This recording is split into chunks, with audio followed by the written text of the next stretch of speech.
నమస్తే. శ్రీ మాత్రే నమః. శ్రీ గురుభ్యో నమః.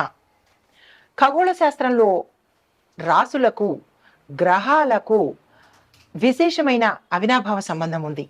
గ్రహాల యొక్క చలనము, సంయోగము ఈ వీటి వల్ల ఈ రాసుల మీద ప్రభావంతో పాటు మనుషుల మీద ప్రభావము మనం ఎప్పుడూ చర్చించుకుంటున్నట్టుగా ఎప్పటికప్పుడు మార్పులు జరుగుతూ ఉంటాయి. ఒక గ్రహంతో ఇంకో గ్రహం కలవడము, ఆ గ్రహాల కలయిక, పాపగ్రహాలు, మంచి గ్రహాలు అంటే శుభగ్రహాలు, ఇలా వాటి యొక్క కలయిక వల్ల, సంయోగం వల్ల, మిశ్రమం వల్ల కూడా మనుషుల జీవితాల్లోనూ, రంగాల్లోనూ కూడా అంటే వారు పనిచేసే వృత్తుల్లోనూ, ఆరోగ్యం మీద, వ్యక్తిగతంగాను ఇలా ప్రతి దాని మీద మనకి ప్రభావాల్ని చూపుతూ ఉంటుంది.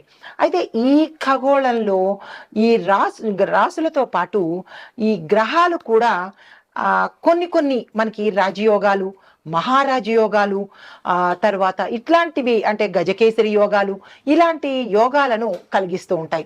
అయితే ఈ యోగాలు కలగడం వెనకాల చాలా అర్థం ఉంటుంది. అంటే మహారాజ యోగాలు, ఈ రాజయోగాలు కలగడానికి గత జన్మ యొక్క కర్మ మీద కూడా ఆధారపడి ఉంటుంది. ఆ వ్యక్తి గత జన్మలో ఎటువంటి దోషాలు చేశాడు, ఎటువంటి పాపాలను తీసుకుంటున్నాడు, అంటే మనకి కొన్ని పాపాలుగా పాపాలు, శాపాలుని మనం తెలిసిందే కదా. అంటే కొన్ని కొన్ని శాపాల వల్ల, కొందరి శాపాల వల్ల, మనం చేసిన కొన్ని పాప కర్మల వల్ల ఈ రాజయోగాలు అనేవి ఏర్పడుతుంటాయి. అయితే ఈ రాజయోగాలను కలిగించడానికి కూడా ఆ వ్యక్తి ఏ రాశిలో జన్మిస్తున్నాడు, ఏ నక్షత్రంలో జన్మిస్తున్నాడు, ఏ లగ్నంలో జన్మిస్తున్నాడు అనే వాటిని బట్టి ఈ రాజయోగాలని వస్తాయన్నమాట. చాలా మంది అనుకుంటూ ఉంటారు, మాకు ఏ రాజయోగాలు కలగట్లేదు, మాకు ఏవి మంచి జరగట్లేదు అని చాలా మంది బాధపడుతూ ఉంటారు. అయితే మనకి కొన్ని కొన్ని అంటే గత జన్మలో చేసిన పాపాలు, దోషాలు, శాపాల వల్ల కొంత కర్మను ఈ జన్మలో కూడా మనం అనుభవించాలి. అది తెలుసుకుని అనుభవిస్తుంటే తొందరగా తగ్గిపోతూ ఉంటుంది. ఇంకా ఎక్కువగా చేసుకుంటూ పోతుంటే ఈ రాజయోగాలు, మహాయోగాలు మన దాకా వచ్చే పరిస్థితి అయితే కనపడదు.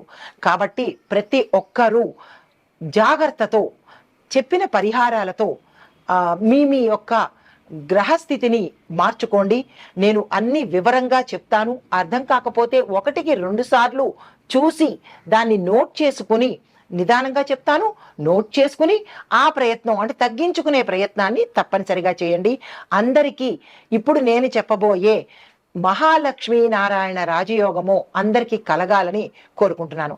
అయితే ఈ అంశంలో కనుక వచ్చినట్టయితే ఈ గ్రహస్థితి మనకి 6 రాసుల వాళ్ళకి ప్రత్యేకంగా కనబడుతోంది. అంటే 12 రాసుల్లో ఈ 6 రాసుల వాళ్ళకి ఎక్కువగా కనిపిస్తోంది. అది ఎవరెవరు అంటే కనుక మేషము, కన్య, తుల, ధనస్సు, కుంభము, మీనము.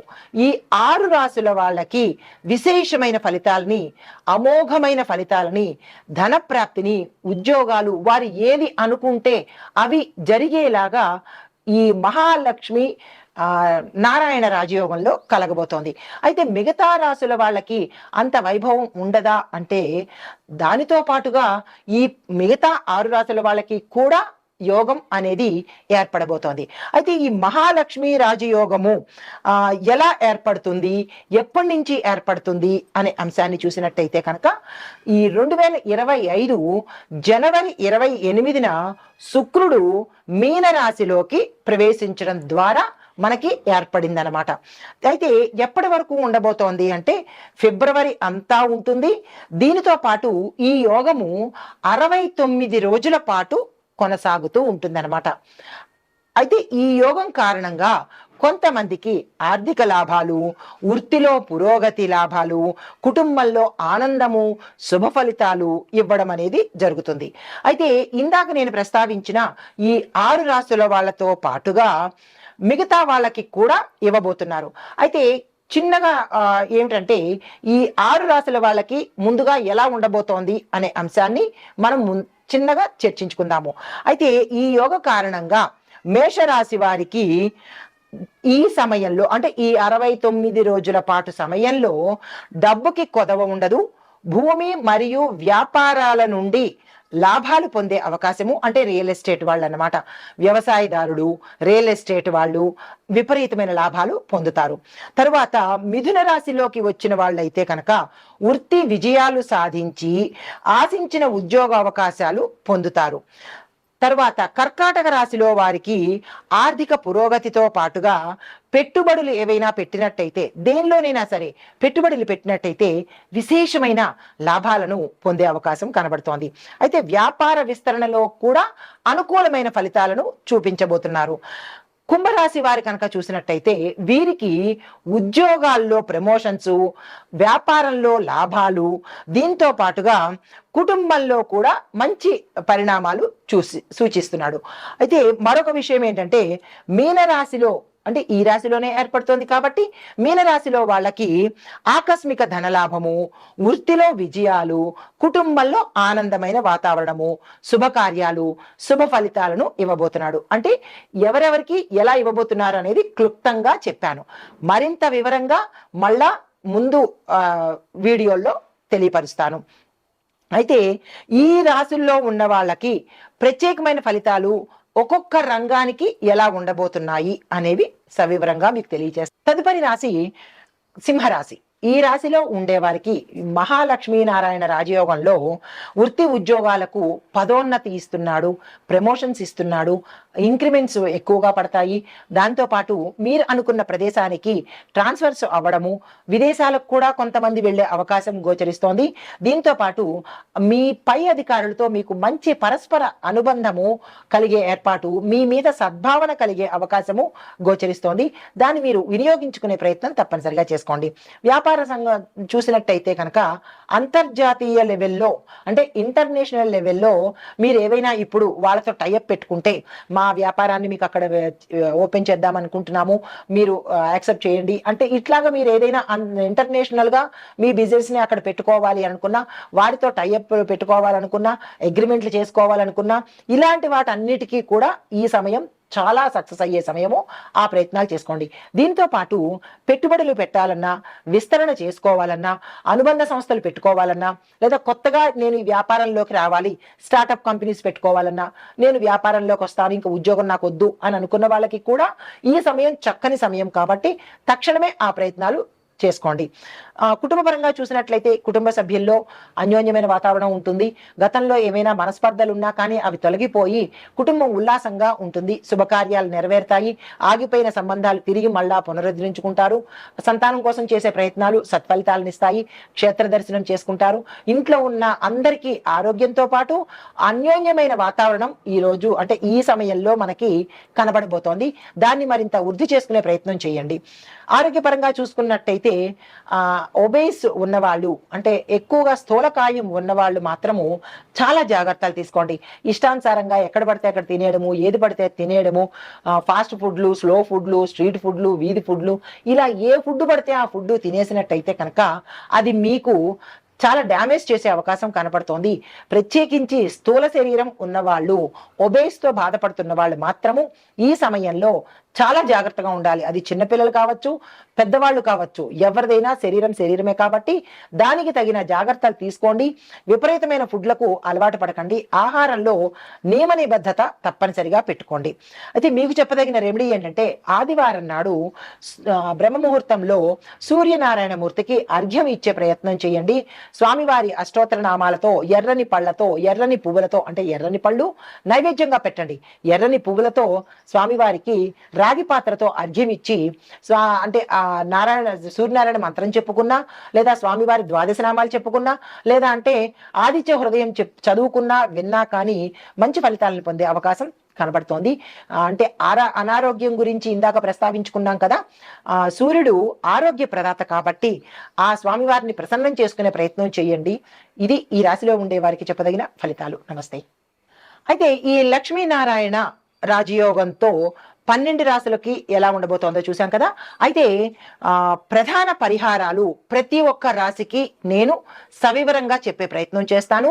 మీరు కంగారుగా చూసి ఏదో విధిగా చేసేయకండి. నిదానంగా చూడండి. 1కి 2 సార్లు స్కిప్ చేయకుండా మళ్ళా వెనక్కి చూడండి, తప్పులేదు. మళ్ళా రెండోసారి చూసుకోండి. మీకు ఎన్నిసార్లు చూసుకోగలరో అన్నిసార్లు చూసుకుని ఈ పరిహారాలు నేను సవివరంగా రంగులతో ఎలా చేసుకోవాలి, ఏ రంగులు వాడాలి, ఏ వారం ఏది చేసుకోవాలి, మొత్తం అన్నీ కలిపి పరిహారాలు ఏంటి అనేది వివరంగా చెప్తాను. ముందుగా ప్రధాన పరిహారాలు ఏంటంటే కనుక లక్ష్మీనారాయణ పూజ తప్పనిసరిగా చేసుకోవాలి.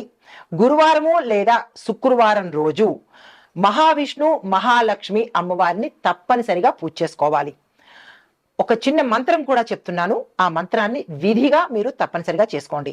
ఓం లక్ష్మీ నారాయణాయ నమః అనే ఈ మంత్రాన్ని 108 సార్లు తప్పనిసరిగా జపించుకోండి. ఈ 69 రోజుల పాటు ప్రతి గురు శుక్రవారాలు. తరువాత దత్తాత్రేయ స్వామి వారి పూజ చేయించుకోండి. గురువారము తప్పిస్తే పౌర్ణమి రోజున దత్తాత్రేయ స్వామి వారి మందిరానికి వెళ్ళండి. తరువాత దత్తాత్రేయ స్వామి మంత్రం కూడా చెప్తాను. దత్తాత్రేయ గాయత్రి చెయ్యండి. లేదు మాకు తెలియట్లేదు అని అనుకున్న వాళ్ళు ఓం ద్రాం దత్తాత్రేయాయ నమః అనే ఈ మంత్రాన్ని 21 సార్లు తప్పనిసరిగా జపించే ప్రయత్నం చేయండి. 21 సార్లు అంటే పెద్ద కష్టం కాదు కదా. అది కూడా చేయలేకపోతే మరి ఎవ్వరూ ఏమీ చేయలేని పరిస్థితి. తరువాత శుక్రవారం రోజు గురువారం రోజు ఈ 2 గ్రహాలకు శాంతి జరిపించండి. దాంతోపాటు గురువారం నాడు ఏం చేస్తారు అంటే కనుక పసుపుని దానంగా ఇవ్వడంతో పాటు చిక్కుడు పసుపు గింజలను దానం చేయండి.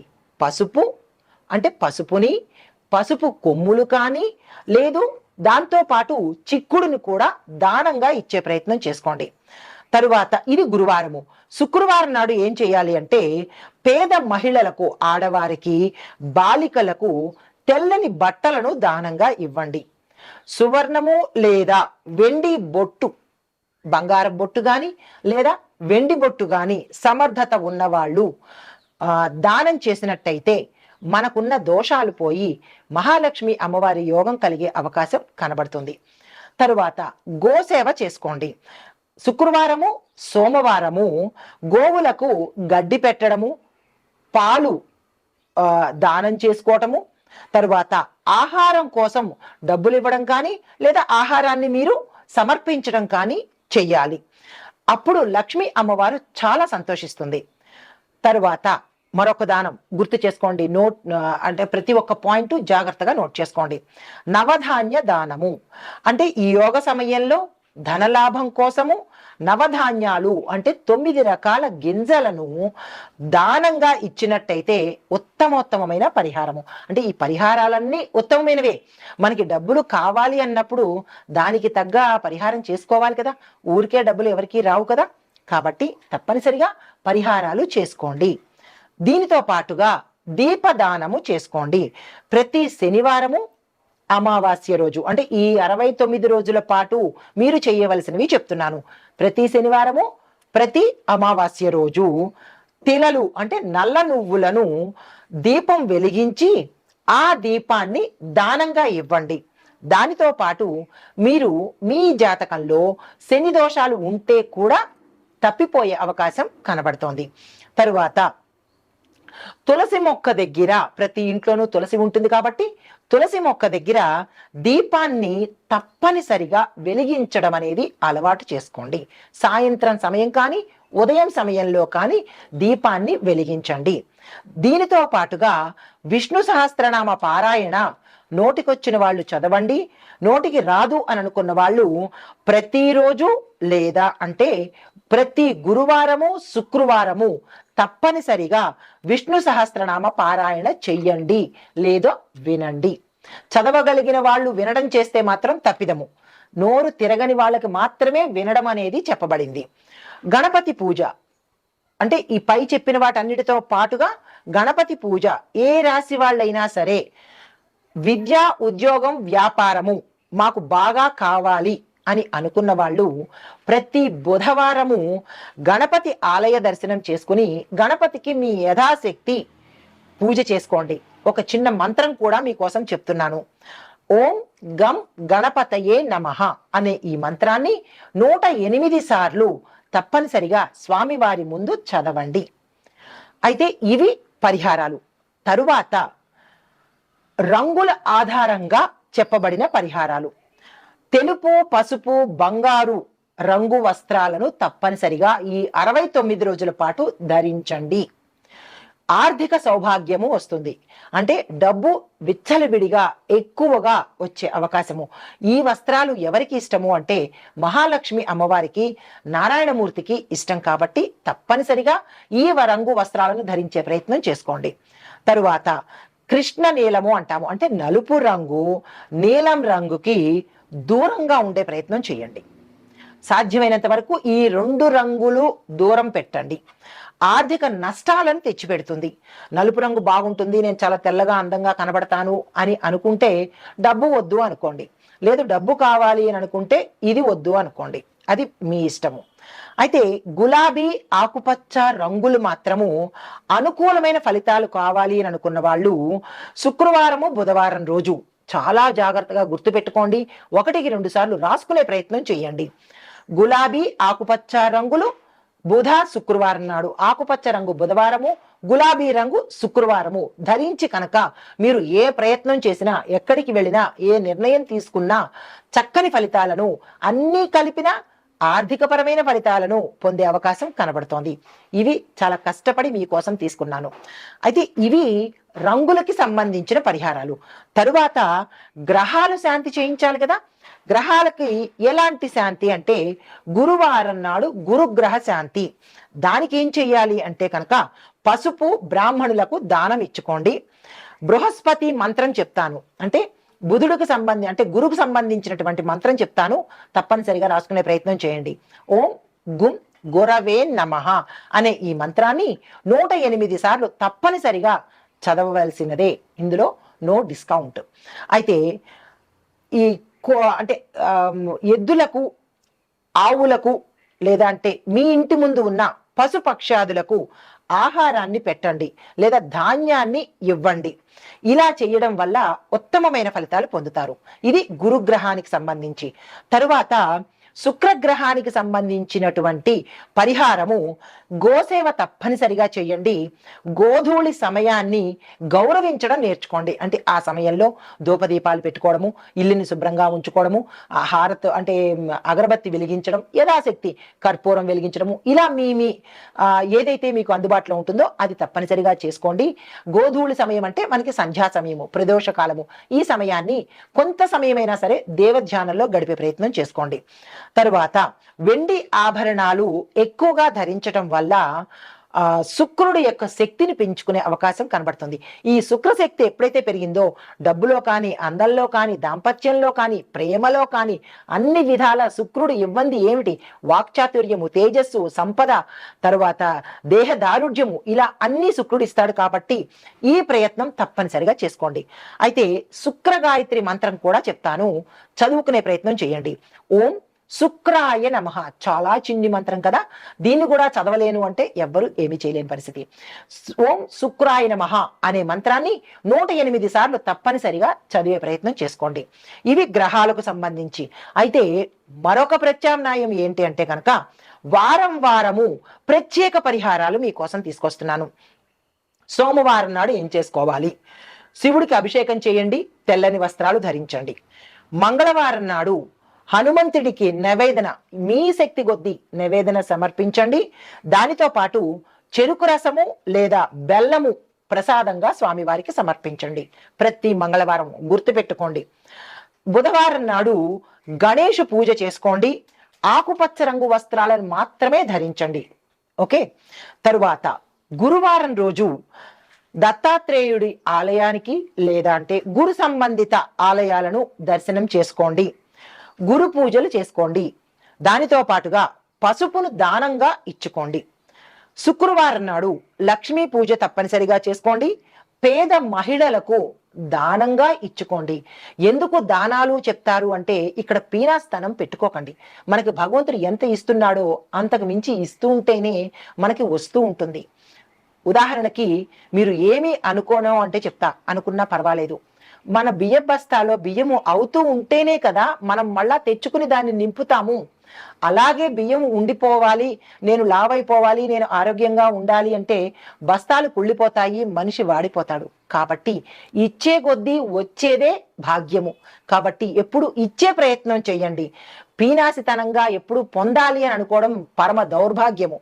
ప్రతి ఒక్కళ్ళు ఫ్రీగా ఇవ్వాలి, ప్రతి ఒక్కళ్ళు మాకే ఇవ్వాలి, అలాంటి భావన ఉంటే కనుక భగవంతుడు కూడా మన వైపు దృష్టి పెట్టడు. కాబట్టి ఎప్పుడు ఇవ్వాలి ఇవ్వాలి అని అనుకుంటేనే భగవంతుడు మనకి ఇస్తాడు. కాబట్టి ఈ పరిహారాలను మీరు ఏమీ అనుకోకండి, అనుకున్నా పర్వాలేదు, మీ మంచి కోసం చెప్తున్నాను. కాబట్టి ఇచ్చే ప్రయత్నం చేయండి, ఎక్కడ పింగించి పీనాసితనంగా ఉండకండి. ఎంత దానం చేసుకుంటే అంత మనకి తిరిగి వస్తుంది. కాబట్టి ప్రతి దానము మీ యథాశక్తి. కొండని తవ్వి దానం చేయమని ఎవరూ చెప్పలేదు. చిన్న గులకరాయి అయినా దానం చేసే ప్రయత్నం చేసుకోండి. ఎదుటి వాళ్ళకి ఇచ్చే ప్రయత్నం చేయండి. ఆశించి మాత్రం ఇస్తే అది ఫలితం రాదు. ఆశించకుండా భగవదార్పణం అనుకుని కనుక ఇచ్చినట్టయితే తప్పకుండా భగవంతుడు తిరిగి ఇస్తాడు. అయితే శనివారం నాడు శనిదేవుడికి నువ్వుల నూనె దీపం వెలిగించండి. ఎవరైనా పేదవారికి నల్లని వస్త్రం దానంగా ఇవ్వండి. చిన్న రుమాలు చాలు. పెద్దగా ధనవంతులు కూడా చిన్న రుమాలు అని చెప్పలేదు. ధనవంతులకు తగినట్టు ధనవంతులు ఇవ్వండి, పేదవారికి తగినట్టుగా చిన్న వస్త్రాన్ని దానంగా ఇవ్వండి. అయితే ఆదివారం నాడు సూర్యుడి ఆరాధన చేసుకోండి. గోపూజ తప్పనిసరిగా చేసుకోండి. ఇవి వారాలకు సంబంధించినటువంటి నేను ఇచ్చిన ఫలితాలు, అంటే పరిహారాలు. దాని తర్వాత మొత్తంగా ఏం చెయ్యాలి అంటే కనుక, మొదటిది లక్ష్మీనారాయణ మంత్రం 108 సార్లు చదవండి. రెండోది దత్తాత్రేయ స్వామి వారిది విష్ణు సహస్రనామ పారాయణ తప్పనిసరిగా చేసుకోండి. మూడోది గోసేవ దీపము. నాలుగోది నవధాన్యము వస్త్రదానము, ఇవి దానంగా ఇచ్చుకోండి. ఐదవది గణపతి పూజ, శివ పూజ. ఆరవది పసుపు తెలుపు రంగుల వినియోగము. వినియోగం అంటే ఏమి లేదు, ధరించటం అన్నమాట. ఏడవది శనిదేవుడి యొక్క అనుగ్రహం కోసము ప్రతి శనివారము ప్రత్యేక పూజలు, ప్రత్యేక దానాలు అవి చేసుకోండి. అయితే ఈ పరిహారాలన్నీ పాటించడం ద్వారా సకల శుభ ఫలితాలను మీరు పొందుతారు. కాబట్టి తప్పనిసరిగా ఇవి చేసే ప్రయత్నం చేసుకోండి. వీటి వల్ల ధనము, ఆరోగ్యము, వృత్తి, కుటుంబము, తరువాత విజయాలు, మీరు ఏ పని చేసినా విజయం సాధించే అవకాశము, ఇవన్నీ మనకి లక్ష్మీ నారాయణ రాజయోగంలో కలుగుతున్నాయి. తప్పనిసరిగా ఈ పరిహారాలను నోట్ చేసుకుని పాటించే ప్రయత్నం తప్పనిసరిగా చేసుకోండి. ఆ లక్ష్మీనారాయణుల యొక్క అనుగ్రహము ప్రతి ఒక్కరికి ఉండాలి. ప్రతి ఒక్కరిలోనూ దానగుణం కలగాలి అని మనసారా కోరుకుంటున్నాను. నమస్తే.